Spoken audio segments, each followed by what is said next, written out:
Morning, welcome to তারদান মাম্মার খেলাঘর। সকালবেলা উঠে দেখি আমাদের পিছনের জমিতে মাছ ধরার চেষ্টা চলছে। পুকুর নয়, কিন্তু ওই বৃষ্টির জল জমেছে, সেই জল পরিষ্কার করেই ওরা মাছ ধরবে। ছোট ছোট তেলাপিয়া, ল্যাটা, কই এইসব মাছ এই ডোবার মধ্যে পাওয়া যায়। আজ একদম অন্য গল্প নয়, আজকে করব আপনাদের সাথে একটা সত্যিকারের ভূতের গল্প। ভূতের গল্পটা হচ্ছে আমার ভাইয়ের কাছ থেকে শোনা। গল্পটা শুরু করার আগে যেই সিচুয়েশানে আমি গল্পটা শুনেছিলাম সেটা আগে আপনাদের বলি, সেটা শুনলে আরও আপনারা ভূতের গল্পটাকে ফিল করতে পারবেন।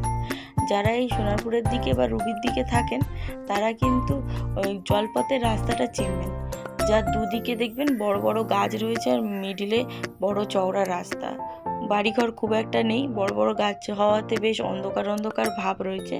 আর সেখান থেকেই যেতে গেলে বানতলার দিকে একটা রাস্তা যায়, যার একেবারেই দুপাশটা ফাঁকা। একদিকে রয়েছে খাল আর তার চারপাশে রয়েছে কিছু চাষ করার জমি, আর বড় বড় লাইট থাকলেও রাস্তাটা নাকি পুরোপুরি ফাঁকা থাকে।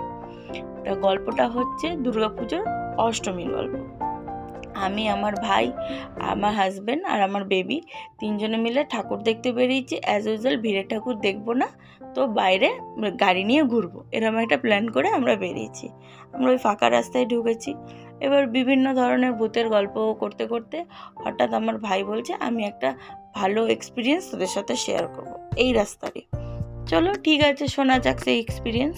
তার আগে বলে দিই, আজকে আমি পালং ধনিয়া চিকেন বানাচ্ছি, আর এর পুরো রেসিপিটা আমি একটা শর্ট ভিডিও আপলোড করে দেবো, আর সাথে করে তার লিঙ্কও আমি ডিসক্রিপশন বক্সে দিয়ে দেবো।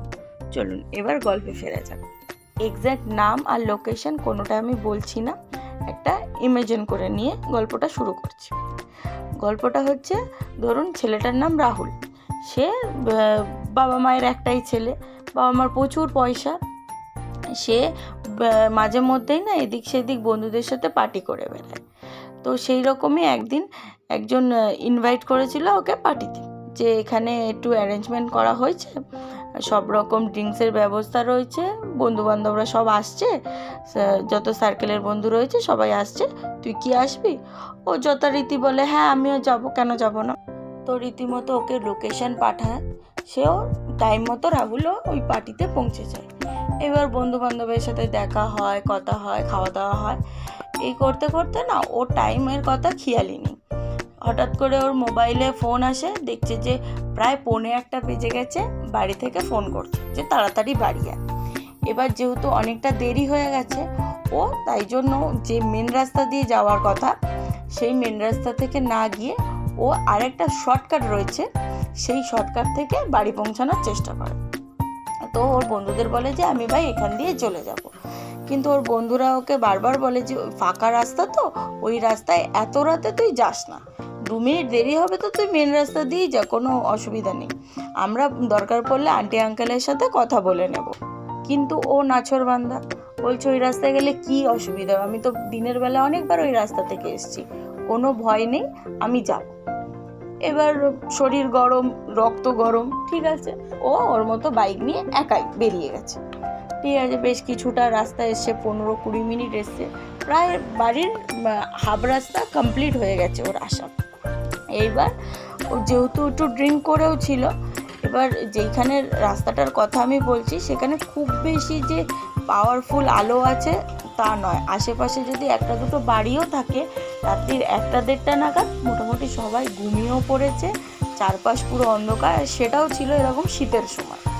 তো শীতের সময় কি হয়, আশপাশ আরও তাড়াতাড়ি গ্রামের দিকে লোকজনগুলো ঘুমিয়ে পড়ে। চারিপাশে অন্ধকার হলে কি হবে, ওর গাড়ির হেডলাইটটা পড়ছে, অতটা কোনো এরিয়া আলো হচ্ছে। এবার ও যাচ্ছে, হঠাৎ দেখতে পাচ্ছে সামনে একজন মহিলা, যে লাল পাড়ে একটা সাদা শাড়ি পরেছে, অল্প বয়সী মহিলা, পেছন থেকেই ও দেখছে কিন্তু তবুও আন্দাজ করা যায় অল্প বয়সী মহিলা, মাথায় ঘন কালো চুল, পায়ের গোড়ালি থেকে শাড়িটা একটু উঁচু করা, আর মাথায় যেরকম মাছ বিক্রি করে ওই রকম মাছের একটা ঝুড়ি নিয়ে ও যাচ্ছে। এবার ও বাইকটা আস্তে আস্তে স্লো করে দেয় মহিলাটার কাছে এসে, জোরে যায় না। এবার হঠাৎ ওর মনে হলো যে এই অন্ধকার রাস্তায় হয়তো মাছ টাছ বিক্রি করতে গেছে বা মাল আনতে গেছে, সে হয়তো ফিরছে, দেখি যদি হেল্প লাগে। তো ও তখন মহিলাটার কাছে গিয়ে বলছে, ম্যাডাম আপনার এরকম হেল্পের কি প্রয়োজন আছে? খারাপ কিছু মনে করবেন না, আমি কোনো ব্যাড ইন্টেনশন দিয়ে আপনাকে হেল্প করতে আসিনি। তো উনি না কোনো উত্তর দিচ্ছে না। ও যত ওনাকে অ্যাপ্রোচ করছে, উনি শুধুমাত্র একটুখানি একটাই কাজ করে আছে, বারবার নিজের ফেসটা আর কি অন্যদিকে ঘুরিয়ে নিচ্ছে, যাতে ওর ফেসটা কিছুতেই দেখতে না পায়। মিনিটখানেকের ব্যাপার, অনেকবার অ্যাপ্রোচ করেছে। তারপরে ওর মাথায় ক্লিক করেছে যে আশেপাশে কোনো বাড়ি নেই, কোনো এরিয়া নেই। সেই এরিয়ায় একটা অল্প বয়সী মেয়ে যে রাত্রেবেলা হেঁটে হেঁটে এইভাবে যাওয়া কখনোই পসিবল না। যেই ওর মাথায় এই ব্যাপারটা আসে, সেই ওর কি হয়, গা হাত পা অটোমেটিকলি যেন ঠান্ডা হতে থাকে, অবশ হতে থাকে। ও তখন রিয়েলাইজ করতে পারে না, এটা মানুষ হতে পারে না, কোনো মতেই পারে না মানুষ হতে। তো যেহেতু যদিও মানুষ হতো, তাহলে তো সে মুখের দিকে তাকিয়ে অ্যাটলিস্ট বলতো যে না দাদা আমার হেল্প লাগবে না, আমার সামনেই বাড়ি, আমার দরকার নেই, আমি চলে যাব। উনি কি করছে, যতবারও চেষ্টা করছে ওনার মুখ ফেসটা দেখার, উনি কী করছে, আরও ব্যাক সাইডে ফেসটাকে নিয়ে যাচ্ছে, মানে এমন ভাব দেখাচ্ছে যে তুমি আমায় বিরক্ত করো না, আমি আমার রাস্তায় যাচ্ছি, তুমি তোমার রাস্তায় যাও, বেশি বিরক্ত করলে হিতের বিপরীত হতে পারে। ও যখন সেটা বুঝতে পারলো যে না, কিছু প্রবলেম রয়েছে, এটা একটা নর্মাল ঘটনা হতে পারে না, তো দুরান্ত গাড়িটা অনেক স্পিডে নিয়ে বেরিয়ে গেছে, বাড়ি চলে গেছে। একেবারে বাড়িতে গিয়ে কাউকে কিছু বলেনি, হাত মুখ ধুয়ে ঘুমিয়ে পড়েছে। পরের দিন থেকে ওর বিভৎস জ্বর এসেছে। আসার পর ও বাড়ির সবাইকে জানায় যে এরকম ব্যাপার হয়েছে। কেউ বিশ্বাস করেছে, কেউ করেনি। যাই হোক, 2-3 দিন ওর জ্বর ছিল, শরীর খুব ক্লান্ত হয়ে পড়েছিল, তারপর অটোমেটিকলি ঠিক হয়ে যায়। কিন্তু ওর কাছে বক্তব্য হলো ওটা মানুষ ছিল না, যদি মানুষ হতো আমার ওই ফিলিংসটা সেই মুহূর্তে আসতো না, বা উনি একবার হলেও আমার মুখের দিকে তাকাতেন।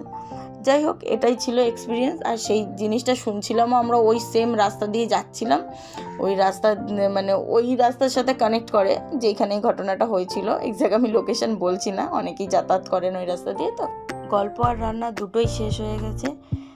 গল্পটা কেমন লাগলো আমাকে কমেন্ট বক্সে নিশ্চয়ই জানাবেন, আর রান্নার রেসিপিগুলোও যদি চাই সেটাও আমাকে জানাবেন। সবটাই আপনাদেরকে আমি শেয়ার করব। আমার ভিডিও যদি ভালো লাগে সাবস্ক্রাইব করে পাশে থাকবেন, আর শেয়ার আর কমেন্ট করবেন। Thank you so much.